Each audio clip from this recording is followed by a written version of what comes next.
नमस्कार मित्र हो, मी गार्गी. माझ्या शब्द निरंतराच्या प्रवासात तुम्हा सर्वांचं मनापासून स्वागत. आज मी आपल्याला परिचय करून देणार आहे एका सुंदरशा छानशा पुस्तकाचा, ज्याचं नाव आहे सर्वा. लेखक आदरणीय व्यंकटेश माडगुळकर सर. अतिशय अभ्यासण्याजोगं पुस्तक आहे हे. माझ्या हातामध्ये या पुस्तकाची प्रथम आवृत्ती आहे. फेब्रुवारी 1994 साली प्रकाशित झालेली. या पुस्तकाच्या नावाचा, सर्वा या नावाचा सविस्तर अर्थ आणि पुस्तकाला हे नाव देण्याच्या मागची भूमिका स्पष्ट करताना सर लिहितात, आपल्याकडे आता दोन प्रकारचे वाचक आहेत. एक शहरी वाचक आणि दुसरा ग्रामीण. ग्रामीण भागातल्या बऱ्याचशा लोकांना काही शहरी शब्द परिचयाचे नसतात आणि शहरी लोकांना ग्रामीण शब्द परिचयाचे नसतात. सर्वा हा शब्द शहरी लोकांच्या माहितीचा नाही. कोरडवाहू जमिनीत भुईमूग, हरभरा, गहू असलं पीक निघाल्यावर काही शेंगा जमिनीत राहतात, काही लोंब्या, काही घाटे राहतात. ते वेचणं म्हणजे सर्वा वेचणं होय. ज्यांना धान्याचं मोल फार कळालेलं असतं ना, ते सर्वा वेचतात. नाटक, कादंबरी, लघुकथा, ललित लेख यांचं पीक निघाल्यावर लेखकापाशीही सर्वा पडलेला राहतो. तो वेचण्याची चिकाटी दाखवावी असं मी म्हणत होतो. जे काही गोळा झालं ते म्हणजे हा पसा कुडता. त्यात दाणे निघतील, खडे मातीही निघेल. सर्व्यात हे येतच ना. मित्र हो, 23 प्रकरणांमध्ये हे पुस्तक विभागलेलं आहे. लांडगा आला रे आला, पराभव, खेड्यातून शहराकडे, अरण्य वाचन, इथपासून ते मी हत्ती मारला, लेखन मोबदला, मी एक भटक्या असे कितीतरी लेख या पुस्तकामध्ये तुम्ही वाचू शकाल. लांडगा आला रे आला हा प्रथम लेख. या लेखाची सुरुवात sir doctor L David mesh या नावाच्या अभ्यासकाच्या लिखाणापासून करतात. सर लिहितात, डॉक्टर एल डेव्हिड मेश या नावाचा अभ्यासक लिहितो, गेल्या 20 वर्षातील 15 वर्ष मी लांडग्यांचा अभ्यास करण्यात घालविली आहेत. माझा बराचसा अभ्यास अमेरिकेतल्या रॉयल आयलंडवर, काही मिनिसोटात, काही मिशिगन आणि अलास्कात, काही इटालीमध्ये, काही मनिटोबामध्ये झाला आहे. मी लांडग्यांच्या मागावर असा 2000 तास विमानातून गेलो आहे. 1400 मैल पायी हिंडलो आहे. बोटीतून आणि वाहनातून अनेक हजार मैल हिंडलो आहे. हा सारा खटाटोप लांडग्यांसंबंधी माहिती गोळा करावी म्हणूनच. एवढं केल्यावर आत्ताशा कुठे मला लांडग्यांसंबंधी काही थोडंसं कळायला लागलं आहे. लांडगा हा कुत्र्याचा पूर्वज आहे. दिसतो सुद्धा थोराड, पण सडसडीत जर्मन धनगरी कुत्र्यासारखाच. लांडग्याला खायला मिळालं नाही तरी काहीही न खाता तो 2 आठवडे राहू शकतो.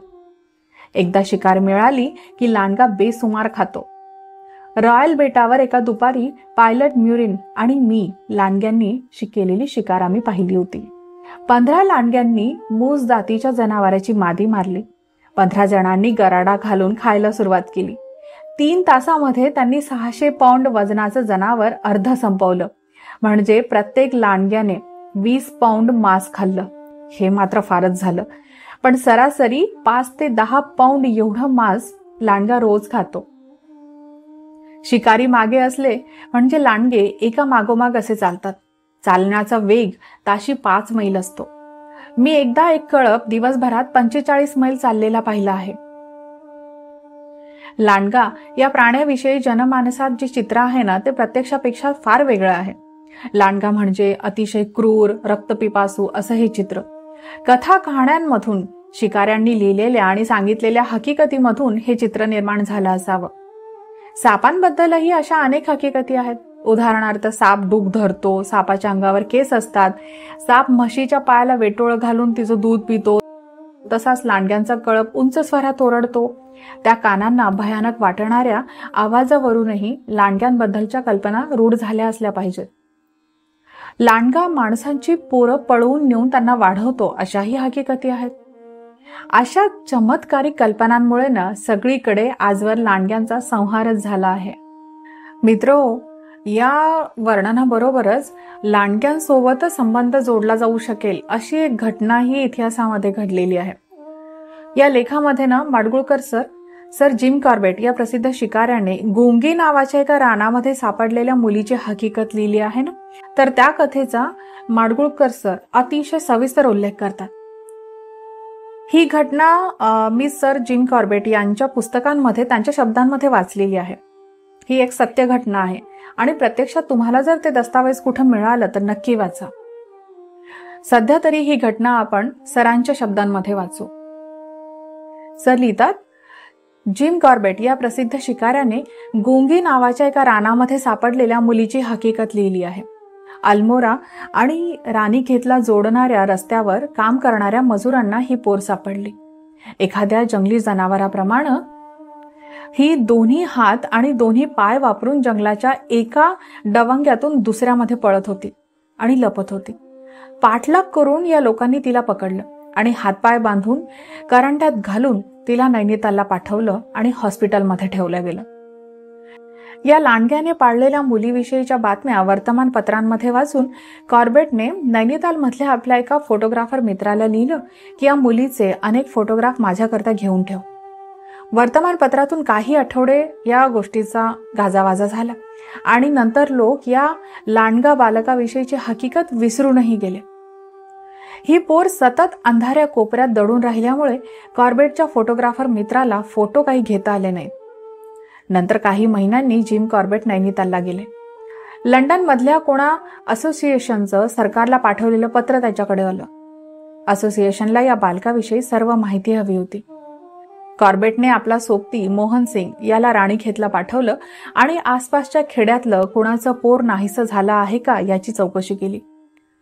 गेल्या 15 वर्षात असं काहीही घडलेलं नव्हतं. तहसील कचेरीतलं रेकॉर्डही असं कोणी पोर नाहीसं झाल्याची नोंद झाल्याचं सांगत नव्हतं. यापूर्वी कोणी हे बालक जंगलात पाहिलंही नव्हतं. कॉर्बेटने हॉस्पिटलमध्ये जाऊन चौकशी केली. 13 जुलै 1914 या दिवशी गुंगी या नावाची मुलगी हॉस्पिटलमध्ये ऍडमिट झाली होती. हातापायांना बांधलेल्या दोऱ्या सोडल्यावर ही मुलगी नर्सला चावली होती आणि तिने बराच गुरगुराट केला होता. त्यानंतर खोलीच्या एका कोपऱ्यामध्ये जाऊन ती दडली होती. जिम कॉर्बेटने तपशील काढला. तो असा होता, या मुलीचं डॉक्टरीन बाई मिस मिश्रा यांनी ठेवलेलं नाव गुंगी. हे नाव तिला ठेवलं कारण त्या मुलीला बोलता येत नव्हतं. वय अदमासे 15 वर्ष. मुलगी बळकट होती, धडधाकट होती. खाण्यापिण्याची तिची कुठलीही आबाळ झालेली नव्हती. तिचं अंग मात्र स्वच्छ नव्हतं. अंगावरती दाट केस होते. डोक्याचे केस लांब नव्हते, गुंतवळ झालेले होते. हाताच्या बोटांची नखं लांब नख्यासारखी होती. खांदे आणि शरीराचा वरचा भाग यावर देखील खोल ओरखडे होते. काही ताजे, काही भरत आलेले आणि काही केवळ व्रण. अंगावर टाकलेले कपडे दातांचा उपयोग करून मुलीने फाडले. वाळक्या गवताचा भारा टाकलेला तो मुलीने खोलीच्या कोपऱ्यामध्ये सरकवला आणि त्याखाली ती दडली. शिजवलेलं अन्न तिने खाल्लं नाही. कच्चं मांस, फळं आणि भाज्या खाल्ल्या. मुलीला आनंद झाला की ती तो कलरव करून आणि नाराजी गुरगुराट करून व्यक्त करी. मनुष्य प्राणी किंवा माकडं आपल्या हातांचा उपयोग करतात तशी ती करत नव्हती. फळ, मांस दाताने उचलून कोपऱ्यात नाही. इथे तिने घरटं केलं होतं. हातापायांचा उपयोग करून ती चपळपणे हालचाल करी. कोपरांचा किंवा गुडघ्यांचा वापर करीत नसे. ती सहजपणे खांबावर चढून तिथेच लटकून राही. हॉस्पिटलमध्ये या मुलीची देखभाल करणाऱ्या तिघी मिस मिश्रा आणि इतर दोघी गिरिजनांपैकीच होत्या. त्यांची खात्री पटली की ही मुलगी गिरिजनांपैकीच आहे. तिची शरीर यष्टी, रंग, केस, नाक, डोळे सारं काही गिरिजनांसारखं आहे. एक भित्रेपणा आणि जंगलीपणा वजा केला तर ती मुलगी अतिशय हुशार होती. ती वेडी नव्हती. हॉस्पिटलमधल्या मुक्कामामध्ये ती सुधारली. तिने चावणं सोडलं. आंघोळ घालून घेऊ लागली, नखं कापू दिली. अंगावर एखादा कपडाही ती वागवू लागली. 25 जुलैला तिची रवानगी बरेलीच्या वेड्याच्या इस्पितळामध्ये झाली आणि तिथे ती उष्माघाताने वारली. कॉर्बेटने लिहिलं आहे की भारतीय लांडगा हा अतिशय भित्रा प्राणी आहे.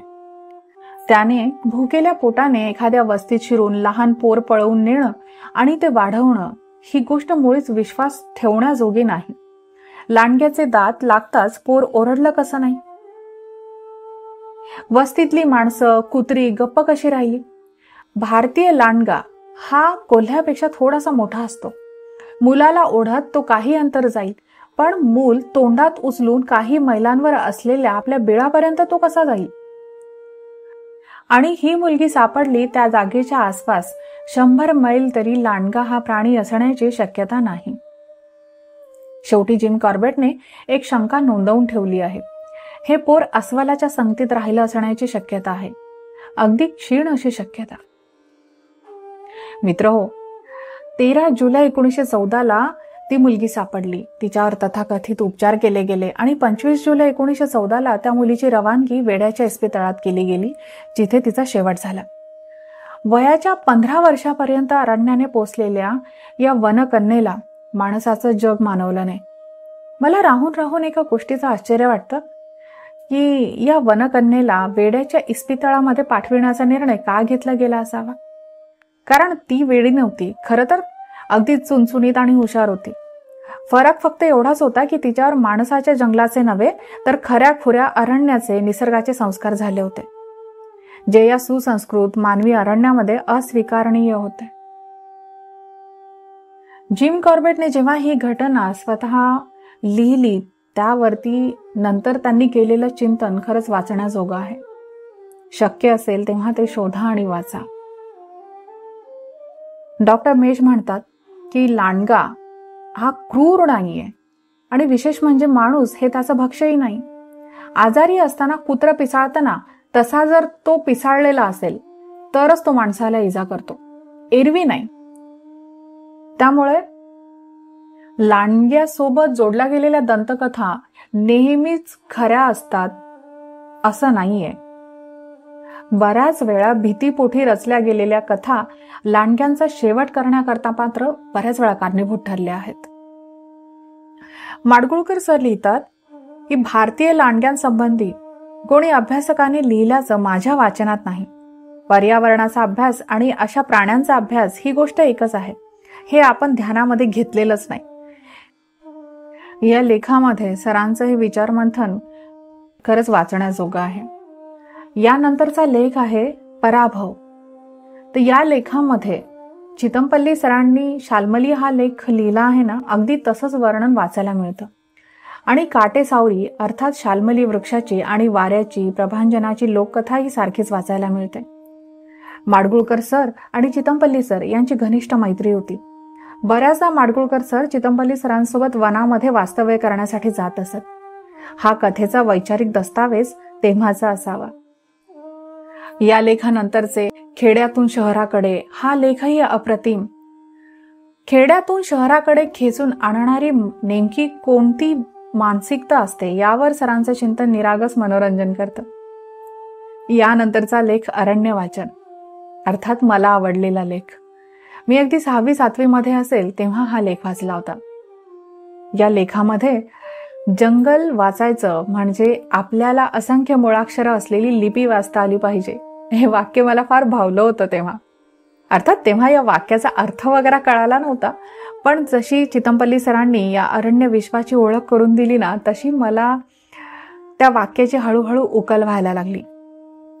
माडगुळकर सर आपल्या या लेखामध्ये लिहितात, आवाज, वास, पायांचे ठसे यावरून आपल्याला माहिती कळते, अरण्य वाचन करता येतं. तशी ती प्राण्यांच्या आणि पक्ष्यांच्या खाण्याच्या पद्धतीवरूनही कळते. रानडुकराने मुळे, गड्डे, किडे शोधण्यासाठी जमीन उकरली असली तरी त्याच्या मुस्काटाच्या खुणा दिसतात. रोपाचा शेंडा हरणाने खाल्ला का शशाने खाल्ला हे खाण्याच्या पद्धतीने आपल्याला कळू शकतं. हरणाचं खाणं कुरतडल्यासारखं दिसतं आणि सशाने तुकडा उडवल्यासारखं. अस्वलाने वारूळ उकरून वाळवी खाल्लेली असते. वाघाने झाडाच्या बुंध्यावर नख ओरबाडून धारदार केलेली असतात. झाडाच्या बुंध्यावर अस्वलाच्या चढण्यामुळे नखांच्या ओरखड्यांचं नक्षीकाम झालेलं असतं. बारीक नजरेने पाहिलं तर ह्या साऱ्या खाणाखुणा आपल्याला दिसतात. मग वारूळ हे नुसतं वारूळ राहतच नाही, अस्वलाचं खाद्य मिळविण्याचं ठिकाण होतं. तिथून जाणाऱ्या येणाऱ्या वाटेवर आपल्याला अस्वलाची पावलं कशी वेगळी आहेत हे देखील कळतं. घरातली मांजरं वारंवार आपली नखं कशावर तरी ओरबाडून धारदार करताना आपण पाहत असतो. ह्या कामासाठी झाडाच्या खोडाचाही ते उपयोग करतात आणि तेच ते खोड पुन्हा पुन्हाही वापरतात. झाडाची साल फाटल्यासारखी दिसते आणि मांजरांना आपली शस्त्र सतत चांगली धारदार ठेवायची असतात. नखं तासली जावीत, वरवरचं सैल आवरण निघून जाऊन ती धारधार व्हावीत म्हणून ते हा खटाटोप करत असतात. बारकाईनं पाहिलं तर झाडाबुडी ही नखांची फोलकट दिसतातही. वाघ देखील याच कारणासाठी झाडांवर नखं ओरबाडतो. जंगल वाचनाचा हा नाद एकदा आपल्याला लागला की डोळ्यांनी, कानांनी, नाकाने आपण अनेक गोष्टी जाणू शकतो आणि हे सुलभ असं अरण्य वाचन आपण करू शकतो. मित्रहो, हा लेख खरंच सुंदर आहे. अरण्याची प्राथमिक ओळख करून घेऊन अरण्यामध्ये पाऊल टाकण्यासाठी अत्यंत गरजेचा.